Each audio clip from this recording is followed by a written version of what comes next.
Hello and welcome to Rathods Science Academy. Today in this session we are going to see current affairs of 25th October 2024. So let's get started with our discussion. So see this first article guys, title of this article.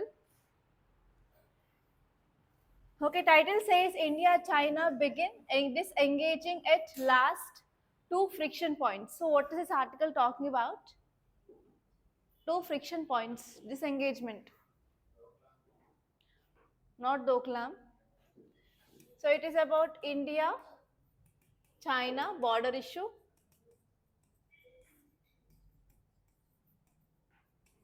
So from which subject you will be seeing this article? Yes, from GS paper to IR, only IR. So we are talking about two places now. So we can also see this article from GS paper 1 geography, especially from map point of view we will be seeing this. And apart from this, any other subjects can we interrelate with? Yeah, internal security. GS paper 3 internal security. From internal security, exactly what is the point you have to focus? Indo-Tibetan border force, yes or no? ITBP. So ITBP is bordering Indo-China border. Okay, so these are the subjects that you have to see. So what are the dimensions that you have to focus? So you have to focus on history. History of this India-China border issue. So it had been started from April 2020 onwards. And finally now, in 2024, we are going to see there is resolution, right? And next you have to see some examples of India-China border issue. So you can go back to Indo-China war. You can see about this Aksai Chin area. So Aksai Chin area is belong to India, but Pakistan gifted this area to China. And next, you have to see Doklam issue. So Doklam issue happened in year 2017 and present LAC issue which started in 2020. So all these are some examples of Indo-China border issues. You have to know about all of them. And next, you have to see frictional points. What are the points now? They are in concern between India and China in this issue of LAC from 2020. And you have to see even Galvan Valley incident.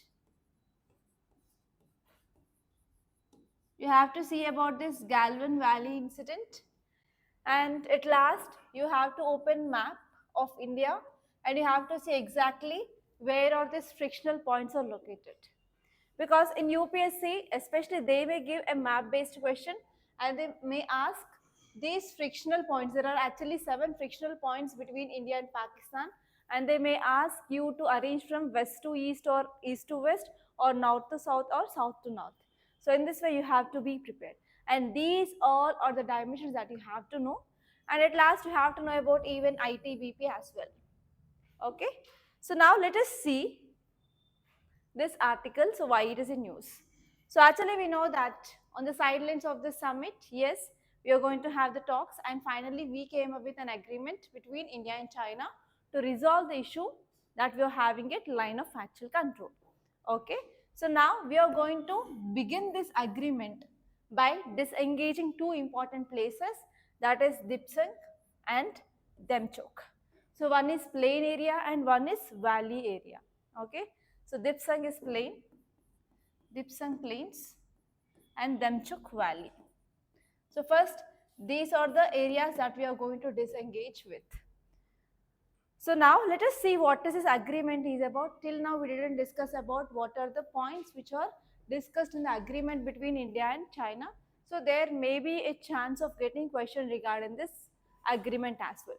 So the first point they focused on restoration of patrolling rights in this Dipsang Plains and Demchok Valley.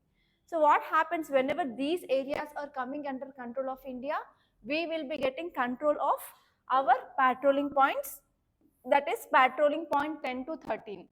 Okay, So we'll be getting patrolling point 10, 11, 12 and 13 under control of India if you are getting control of these two areas, Dipsang Plains and Damchuk Valley region.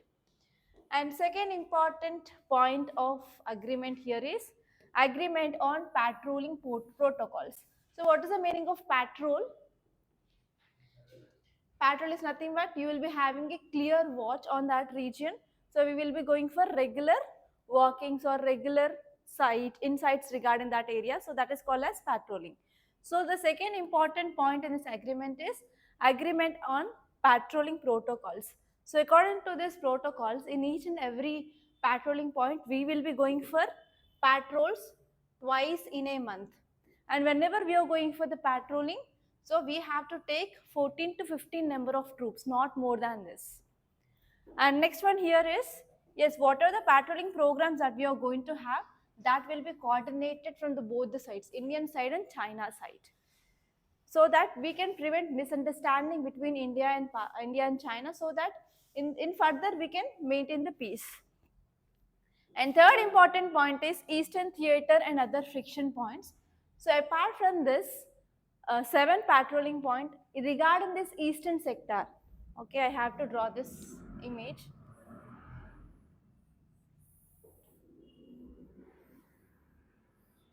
Okay, so if you see Indo-China border, so we are having issues in the 3 areas. So first one is Western sector. So in this Western sector, we are having issue with this LAC region. And here we have issue, it is at Central sector.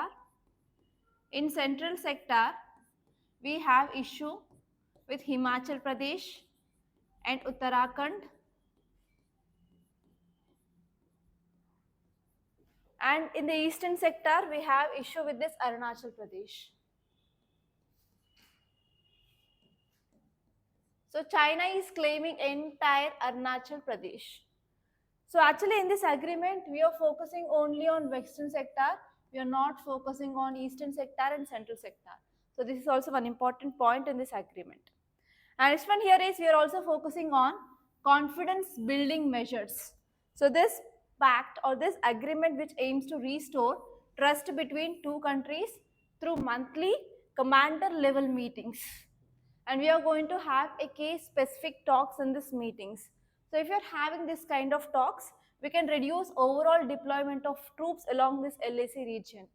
Okay, especially it will be helpful for guarding of our border during winter season, because in winter we will be having a very harsh climate in this heights. Okay, so here let us see what are those friction points. Actually there are 7 friction points in eastern Ladakh region, so that had under control of this China since 2020. So those regions are, the first one is patrolling point 14. 14 is also called as Galwan. At this point, what happened, the Galwan Valley incident happened and more than 19 Indian soldiers, they had been died at this point. And this one is patrolling point 50, it is also called as hot spring area, that is Gogra hot spring area. And next one here is we have 17A, it is also called as Gogra. On the other side of Gogra, we have this patrolling point of 17A. And next one is south bank of Pangyong So Lake. So actually in this Pangyong, it is one of the important lake. So this is also one issue between India and China. And next one is, as you know, Dipsang Plains. And next one here is this Demchuk Valley region. It is also called as Charding Nula. Okay, so these are the 7 important patrolling points which are under control of China. So these are the 7 friction points. So if you see the map, so here we will be having this LAC, right? So here we have this Dipsang Plains, here we have this hot spring area, and here we have this Galwan region, and here we have this Demchok region. Okay, so see these ones. And this lake is Pongyongso Lake area. So these are some areas that we are having issue with India and China. And you have to see from north to south arrangement, and as well as south to north arrangement. So they may ask the question like this. Okay, topmost here is we have dips and plain areas. Below that we have Galvan Valley, and next one is Hot Spring area, next one is Pongyongso Lake area, and next one is Demchok area. So in this way you have to see exactly and point it out in your current affairs notes. Okay, see this article guys. Satellites tracking Cyclone Dana since October 20, says ISRO. So what does this article is talking about? Hmm? Cyclone Dana. Okay, so what are the keywords that you have to identify from this article? One is Cyclone Dana. Okay, next. Okay, satellite tracking.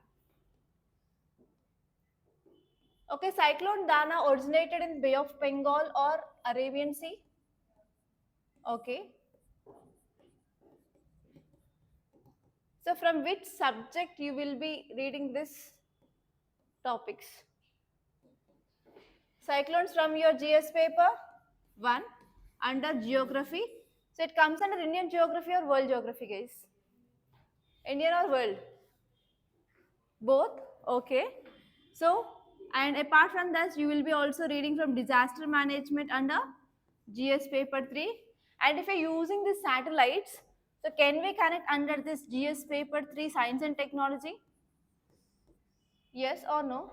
So if this article is saying that we are using satellite for monitoring of the cyclone Dana, it is your responsibility to know which is that satellite. Okay, now tell me some examples of satellites that we can use for weather forecasting. Which satellites we can use for weather forecasting in India?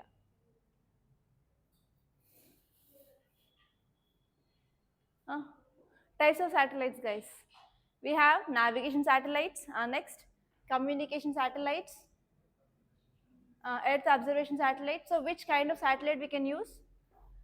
It is Earth observation satellite. Yes or no? So tell me, recently we launched one Earth observation satellite. What is that? That is seen highly in news. Earth observation satellite number 8. Okay. So here you have to know about this Earth observation satellite, and you have to see examples of this, and you have to see applications of this. So these are very important from your science and technology point of view. Okay, so now let us see. I think you know about what are the dimensions that you have to see from cyclone from geography. What is cyclone? What are the conditions for formation of cyclones? Examples of recent cyclones from which happened in Arabian Sea and Bay of Bengal. And you have to see a difference between this tropical cyclone and extratropical cyclone, right? What is cyclone and anticyclone? And from disaster management point of view, you have to see disaster management cycle, and you have to collect the case studies from the different countries or the success stories from the different countries, how they are addressing this challenge of cyclones. Okay, let us see this article in detail. So ISRO announced that it is EOS, that is Earth Observation Satellite 6 we are using, and even INSAT 3DR geostationary satellite, they are monitoring this cyclone Dana from October 20 onwards. So if you are getting any question regarding applications of satellites and how it is helpful for weather forecasting, now can you use this point as an example? Yes or no? Yes, we are using this Earth Observation Satellite 6 and as well as INSAT 3DR for monitoring of this Dana cyclone. Yes or no? And next one here is this article is saying that these satellites are providing the critical information about the cyclone status and how it is approaching towards the coast of Odisha and West Bengal. So because of using of the satellite information, we can go for better monitoring, and as well as we can take some better mitigation efforts to control this cyclone. Okay, the key points that you have to see is the first one is satellite technology. Yes, India is now using advanced satellite technology, so we can understand the role of space agencies even in disaster management. So whenever you are writing disaster management answer or space technology, you can interlink this article in both areas. So whatever the data we are getting, that will enhance our real-time monitoring, and as well as based on that information, we can also maintain our strategy, or we can also develop our response strategies.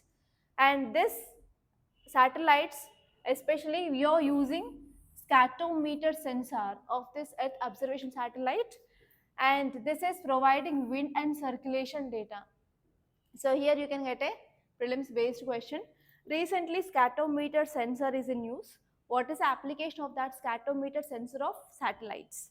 So by this scatometer sensor, we will be getting wind and circulation data.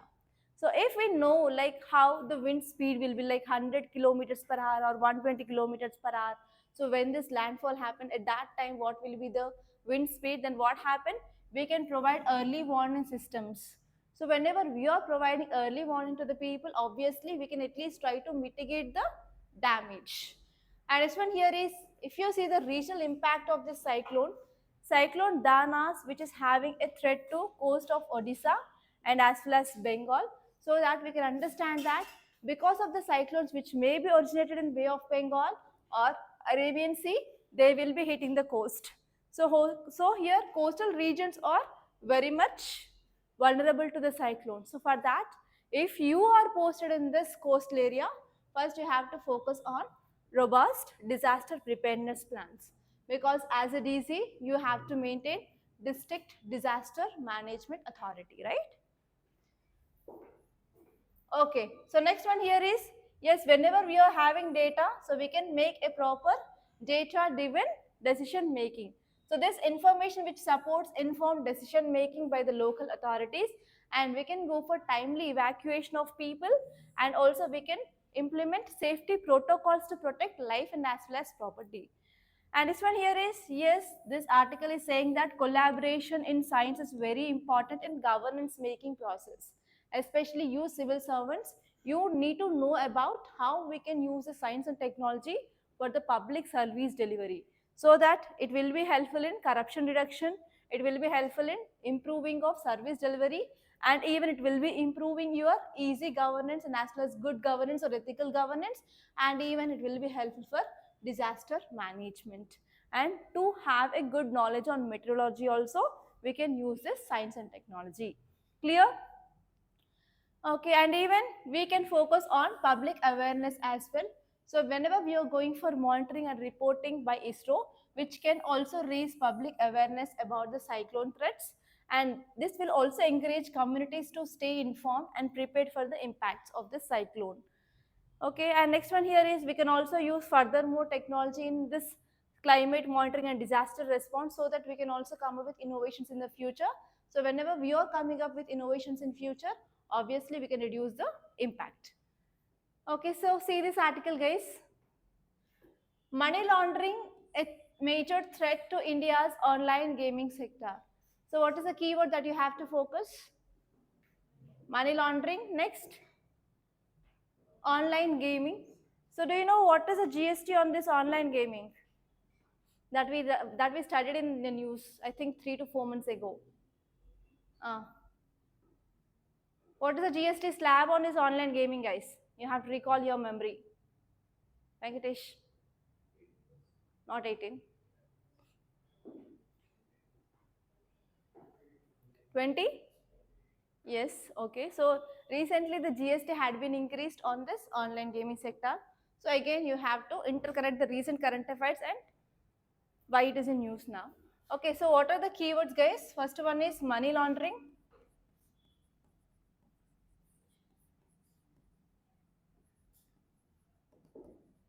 And second one is online gaming. So from which subjects you will be dealing with this money laundering? GS paper 3 under only economy. From internal security, next. From GS paper 3 economy, what happens if money laundering is happening? Is it good or bad for the economy? Bad, how? No paying of taxes. Okay, next. Illegal activities. So because of this, again, there will be increasing of crimes in the society. Is it correct ethically? No, obviously. From GS paper 4 also, you can give this money laundering as an example whenever you are writing about non-ethical acts. Okay, so tell me why this online gaming is dangerous. Is it dangerous in all the times, online gaming? So what is online game? Can you give me some examples, guys? So do you know some games which had been banned by the government? PUBG, next. Whale. There is one game called as Blue Whale. Do you know this? What is this game is about? How many of you played this game, Blue Whale? Truth or dare? So what happens in that blue whale? So even that game will suggest to go for committing of suicides. So because of this large number of suicides happen after that, our government of India banned that blue whale game. Okay, so actually this article is interlinking these two things, online gaming and money laundering. So how they are interconnected, guys? How they are interconnected, online gaming and money laundering? Hmm.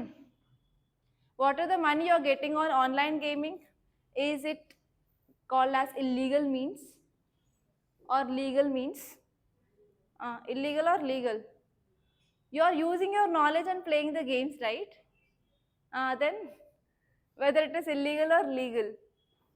Uh, if it is legal, you will be paying tax. Then why it comes under money laundering? So if you're not paying tax, whatever the money that you are gaining through illicit means or criminal things, you will be going for money laundering. Yes or no? Now how online gaming is related to money laundering, guys? Are you getting my questions or are you understanding my question? Now tell me answer. The students who play games. Who will play games? No one? You're not getting that much time to play games? No? Okay, tell me. How these online games are related to money laundering, guys? Think, understand the society.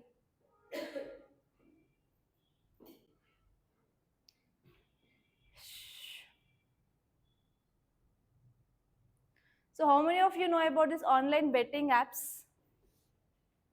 Online betting apps. Huh? Rummy. Okay, is it a betting app? Okay. Other examples? Oh, okay. You have good knowledge. Cricket also. Okay, is that ethical? Is that right? And many social media influencers, they are promoting those games, gaming apps. So what is happening because of promoting of those games? So these people, because of these influencers, they are downloading their app and they are losing lots and lots of money, and even there is increasing of suicides. Uh,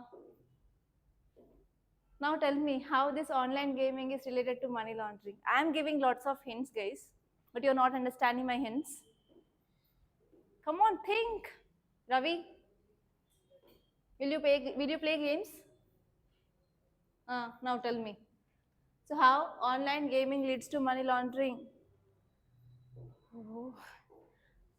So in online games, if you want to get lifelines, again you have to purchase, right? Yes or no? For example, I play the Subway Surface game. So in that Subway Surface game, if you want to get the lives, you have to purchase it. Yes or no? So whatever the elements that are present in that game, yes, you have to purchase those elements if you want to play for a longer time. So that way what happened? Who is getting the money? Obviously, the person who made that app or the person who is running that app. So is that money comes under legal money? So again they will go for money laundering. Okay, so here one report which is saying that report by Digital India Foundation highlights money laundering as a significant threat to India's online gaming sector.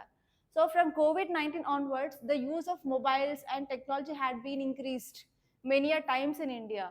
And nowadays even the small kids, they know like how to operate the phones and how to play the games. Yes or no? So because of this, what happened? There is increased online gaming market in India. So whenever there is increasing of online gaming market, obviously the finances from that online gaming will be also increased. So again, this report is saying that there is increased money laundering through this online gaming, and it is now threat to the gaming sector itself. So here, this report is saying that government need to create a list of complaint gaming companies and suggest enhancing KYC practices, that is know your customer practices, forming a task force against illegal operators and addressing misleading advertisements. So even what happens if you're playing any game, so between you will be getting obviously the ads.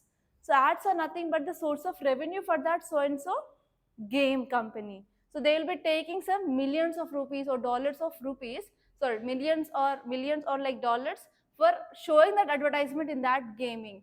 So because of that, what happened? So they are converting this money.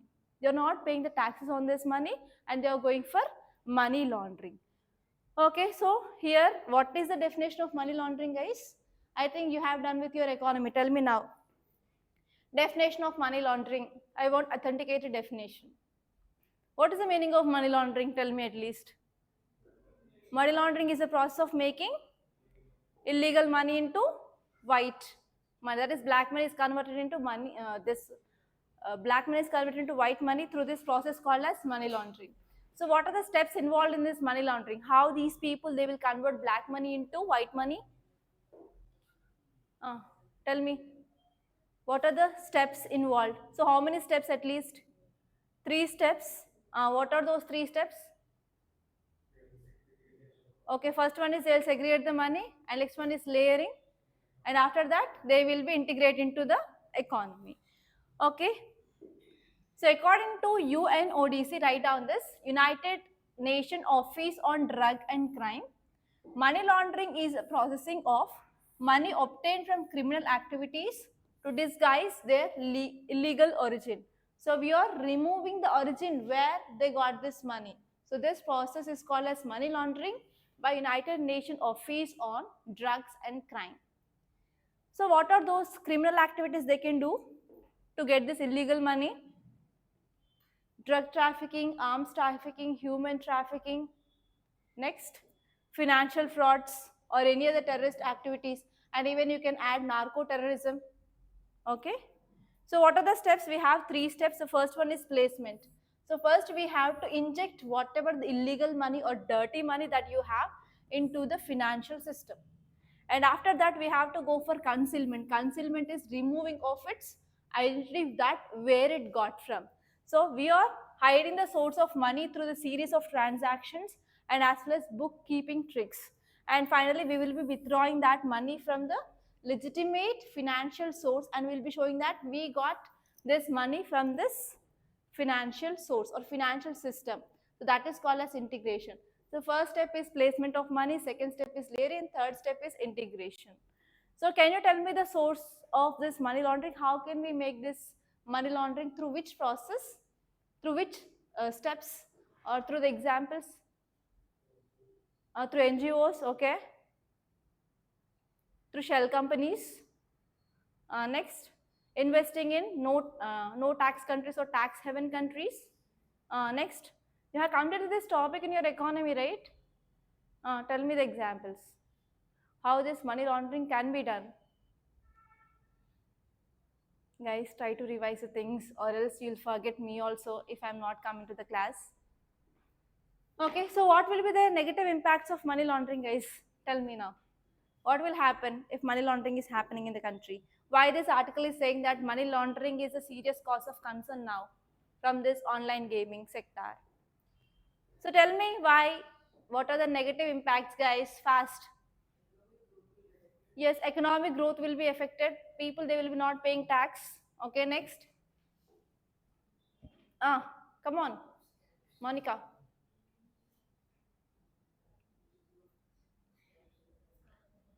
Okay, illegal activities can be increased if you are promoting this money laundering.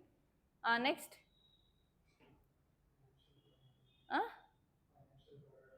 Financial burden, or there will be increasing of deficit for the government. Next.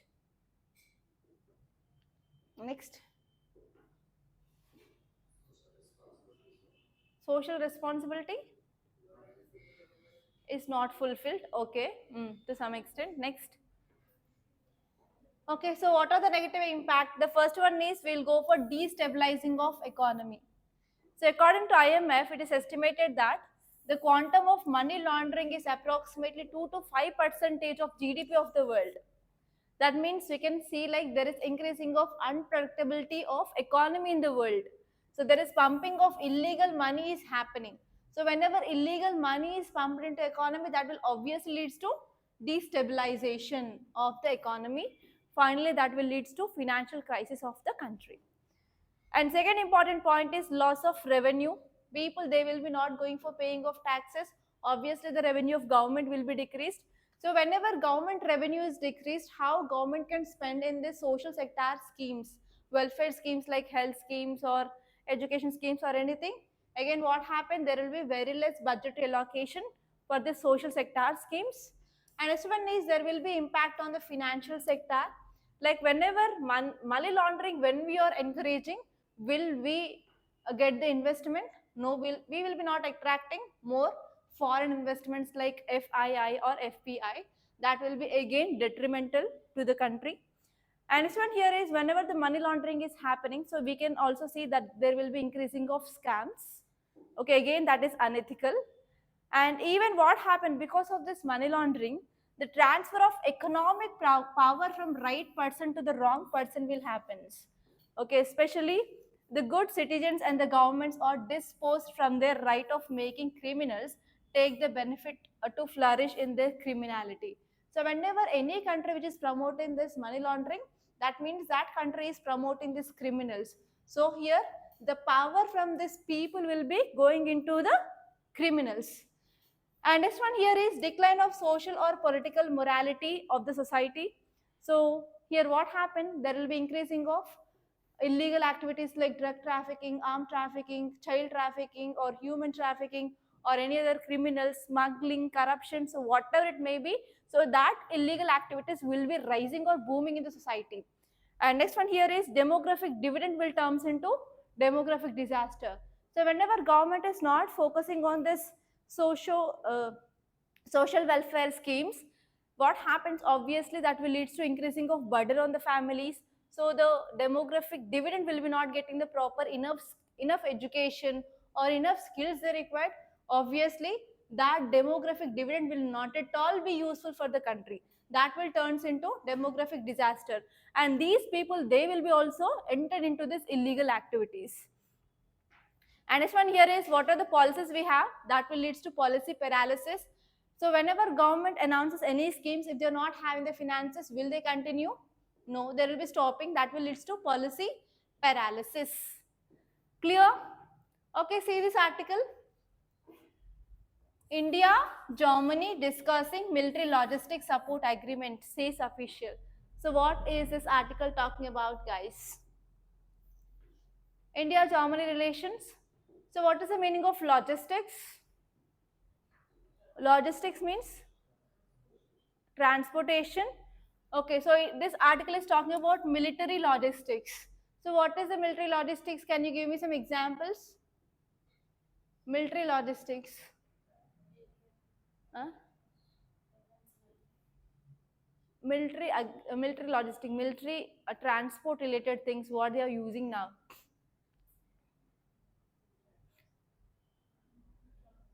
So do you have any idea of watching reels of how this army people will be working? For example, if there is any water body, how they will be crossing that water bodies? By using certain equipment, especially how they are fighting in this very harsh conditions. They need some infrastructure. Yes or no?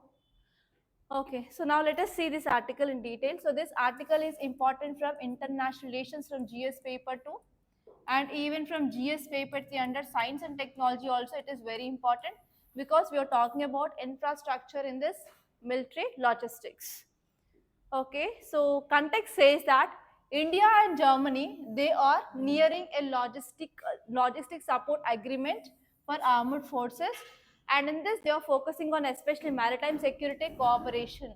So actually German Chancellor, he is visiting India to discuss about this agreement of logistics between India and Germany, and we are focusing on even co-development of other defense equipment.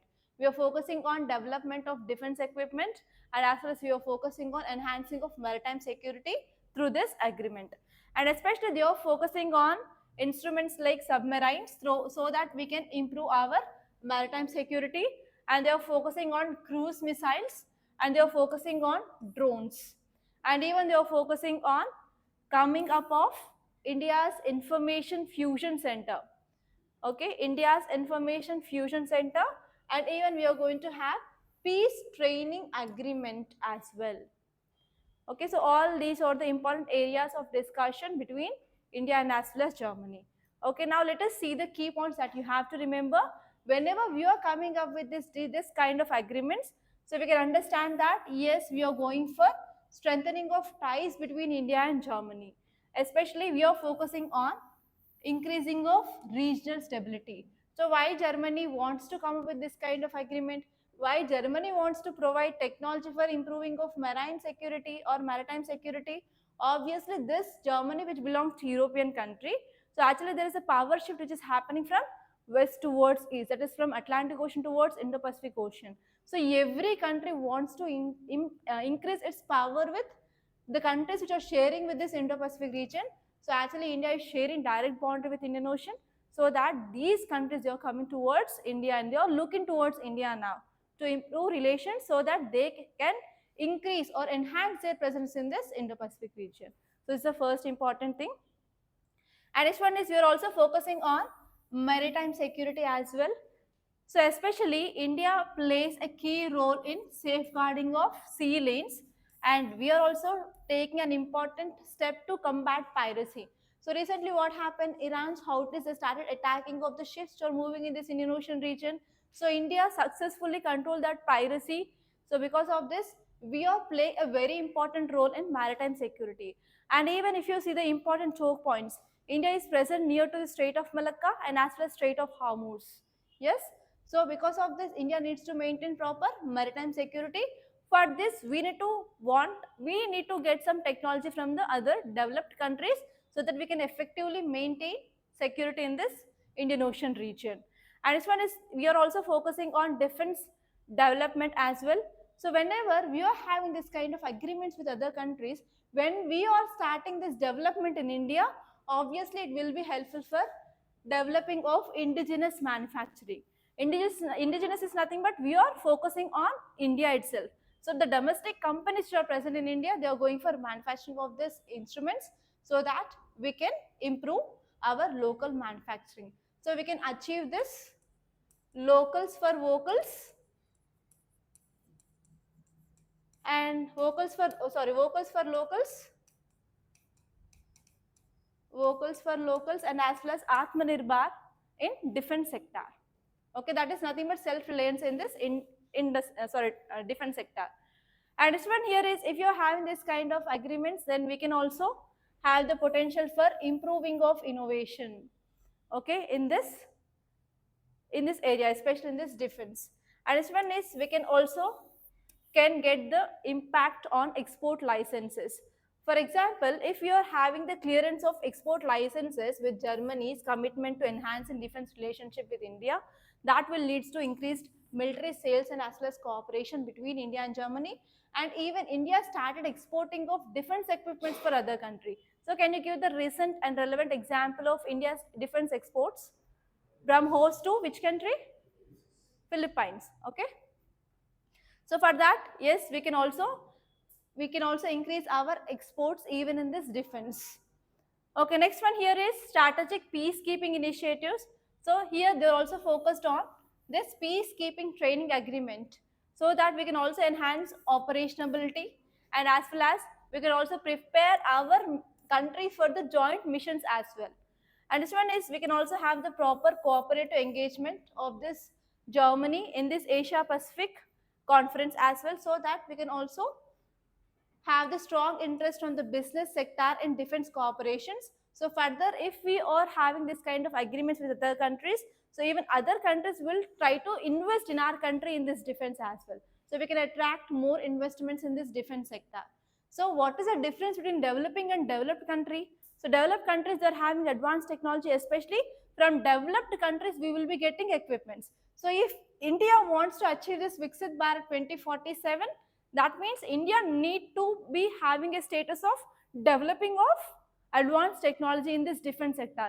India should be in a condition of exporting this equipments to other countries. Then only we can achieve that status. So for that also, this India-Germany relations is very important. Clear? Okay, see this article. Trachoma eliminated as a public health problem in India. What next? So what is this article is talking about? Trachoma. So what is this trachoma? Eye disease caused by uh, bacteria or virus or protozoa or algae or whatever it is. Tell me, what is that? Bacteria. So tell me the name of that. Uh, chlamydia, I want full name. Chlamydia. Okay. So if one person who is getting this disease, can it be reversible or irreversible? Irreversible or irreversible? I said this point on that day. I think 3 to 4 days. It is irreversible. So complete blindness will be happens. There is no proper treatment for this trachoma. Okay. So what is this neglected tropical disease NTD? I gave you homework on that day. What is NTDs? Neglected tropical disease. What is the meaning of that? Why they are called as neglected? Huh? Okay, government will be not keeping a keen observation on this. Regarding what? Regarding providing the medicines or providing the funding or providing what? Okay, you should be very much sure about this. Okay, so this article is important from your GS paper 3 under science and technology. So WHO now clarifies that trachoma is one of the 20 neglected tropical disease which it seeks to eliminate by 2030, while developed nations have eliminated trachoma. In countries like India, we are still struggling. So we are struggling with elimination of this trachoma, and totally there are 20 neglected tropical disease. So in that 20 neglected tropical disease, one disease is trachoma. So here there is a high chance of getting question regarding that. So but India is having its own success stories in reducing this trachoma. Especially we came up with SAFE strategy. SAFE is nothing but S for surgery, A for antibiotics, F for facial cleanliness, and E for environmental improvements. So by using this SAFE strategy, India is trying to reduce the number of this trachoma diseases. And the elimination of this trachoma is one of the important aim of our country. So what is the target here when we have to eliminate this? What is the target of India? 2025. Okay, so elimination of this trachoma is a public health problem. It does not mean that disease transmission have been eliminated, but it is negligible to zero transmission. So India also eliminated some neglected tropical diseases like polio, measles, and as well as guinea worm disease. Okay, so now let us see some important facts regarding this trachoma. So India is the third country in Southeast Asia region after Nepal and Myanmar. They eliminated this NTD, that is neglected tropical disease, and actually other disease also had been eliminated in India. That is guinea worm disease and as well as yours. So you have to remember this also. Okay, so try to make a list of neglected tropical disease which had been eliminated in India. Okay, that is very important because you may get a question on this topic for sure in this 2025 prelims.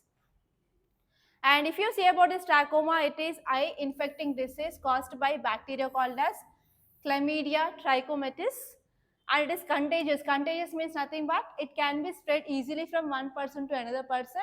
But how? When you touch this, whatever the water which comes from the eye, or when you're coming in contact with directly eyes or the nose of the patient, then it can be transmitted from one person to another person. If you are untreating that disease, then you will be causing an irreversible blindness. So that blindness cannot be reversed. And if you see the status in India in 1971, blindness due to trachoma was 5%, and now it had been come down to less than 1% in India. So if you see what are the programs taken by the government, so we have National Program for Control of Blindness and Visual Impairment, and as well as adoption of WHO's SAFE strategy. So by using this, yes, we are decreasing this disease. For example, if you are getting the any question regarding what is the relevance of WHO? So because of this adoption of WHO safe strategy, we decreased this incidence of diseases. So in that way also you can use this article as an example. Okay, so what are these entities? Neglected tropical disease. So they are the group of diverse conditions caused by a variety of pathogens. So these diseases can be caused by either virus or bacteria or any parasites, fungi, toxins, etc. and they are mainly prevalent among impoverished communities and especially in tropical areas where we have very poor environmental conditions. And they are called neglected because they are absent from global health agenda, and they will be getting very low global funding, and they are associated with the stigma and as well as social exclusion in the society. So because of this, they are neglected. Okay, so there are other articles. Okay, see here, neglected tropical diseases. So we have helminth entities. These are nothing but the disease caused by these helminths, that is cysticercosis, taniasis, guinea worm disease, which had been eliminated. And this one is echinococcosis, foodborne tremedosis. So at least see some examples. And protozoa which causes this entities is Chagos disease, leishmaniasis. And this one is fungal entities or mysotomia or mycosis. Viral is rabies, dengue, and chikungunya. You know this virus, I think so. And this one is bacteria. We have trachoma, we have yas, we have leprosy, we have brulee ulcers, and we have non-infectious disease or conditions under these entities, that is even snake bite or venoming of snake. And this one is ectoparasites, scabies, and other ectoparasites or this NTDs. So you have to know at least the names. So here there is a high chance of getting question in your prelims, like they may give you consider the following disease, which of the above are NTDs. In this way also you can get questions, so that at least you have to be familiar with these names. So not even remembering everything. For example, if you're seeing that name in the paper, at least try to recall your memory. So that is enough. Okay, so see this article. Move on madrasas, the alienation of Muslims. So what happens to these madrasas? What happens to these madrasas recently? Why it is in news? Supreme Court gave a judgment. What is that Supreme Court judgment? Yes, government can control education in these madrasas. Okay, so because of this is the news. So let us see this article that we discussed, I think yesterday or day before yesterday. And next, see here, building blocks. It is about BRICS summit. So already we had detailed discussion on this many a times from last 4 to 5 days. So I'm not taking discussion on that. So just see about what are the membership and who are the new members and what happened and why it is important. And next article here is October flash PMI signals a modest rebound in activity. What is the keyword that you have to see? PMI. What is this PMI? Forgot. Very good. PMI, Purchasing Managers Index. So through this, what we will go into find? Who will give this PMI? Who will give this PMI?